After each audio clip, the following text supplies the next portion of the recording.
En este problema nos pide determinar la fuerza interna, la fuerza cortante y el momento interno en función de X. Si observamos la viga, es una viga empotrada, hay un empotramiento en este punto B, y lo que nos está pidiendo son las fuerzas internas a una distancia X con respecto al punto A. Para ello podemos hacer lo siguiente. Uno es, no necesitamos obtener las fuerzas internas en el empotramiento, porque no necesitamos. Lo único que necesitamos es hacer un corte imaginario por este punto y analizar todo este tramo, ¿no es cierto? Y si yo hago ese corte imaginario, voy a tener lo siguiente. Más o menos el corte estará así.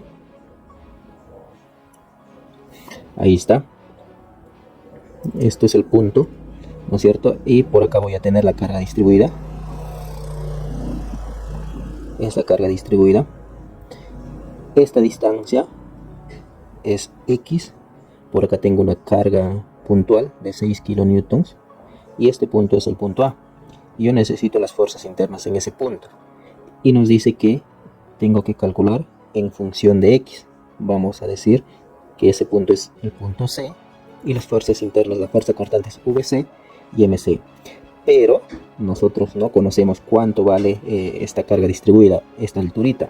Para ello vamos a usar semejanza de triángulos. Yo tengo acá un triángulo grande, yo necesito esta altura Y, por ejemplo. Entonces decimos, vamos a graficar el triángulo por este lado para que se pueda entender. Más o menos está así. Y necesito esta altura. Esta altura vale 18 kilonewtons por metro. Esta distancia es X y toda esta distancia vale 3 metros. Yo necesito esta altura Y. Entonces, por semejanza de triángulos, decimos, ¿no?, que este triángulo grande es a este triángulo pequeño. La altura de 18 es a 3, así como la altura Y es a X. Entonces, Y va a ser igual a 6 veces X. Y ese valor lo ponemos acá, 6 veces X. Ahora, también debemos tener en cuenta que la resultante de esta carga triangular va a actuar en su centro de gravedad de ese triángulo, es decir, a H tercios. Con respecto a este punto C, será X tercios. Y esta fuerza resultante es el área de dicho triángulo.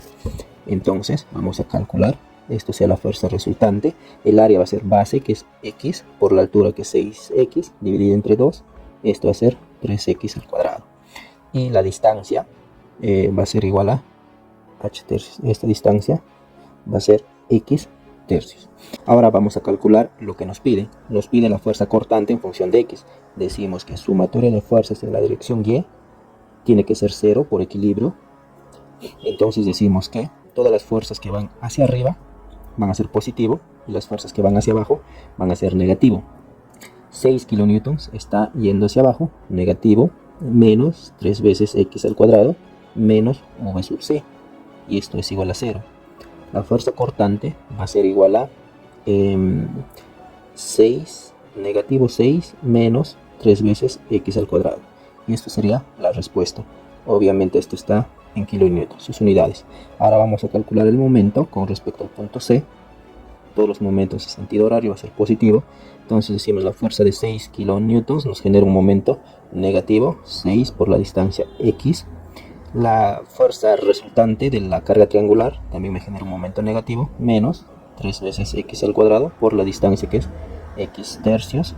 Y el momento que hemos asumido está actuando en el sentido contrario a la manecilla del reloj, por lo tanto también es negativo. Vamos a operar. El momento en C va a ser igual a negativo 6 veces X menos X al cubo. Y por lo tanto, esta sería nuestra segunda respuesta. Sus unidades son kilonewtons metros. Otra forma de obtener este momento es de la siguiente forma. Una vez que yo he obtenido la fuerza cortante en función de X, lo que puedo hacer es integrar este resultado y obtenemos que el momento va a ser la integral de la fuerza cortante por el diferencial de X.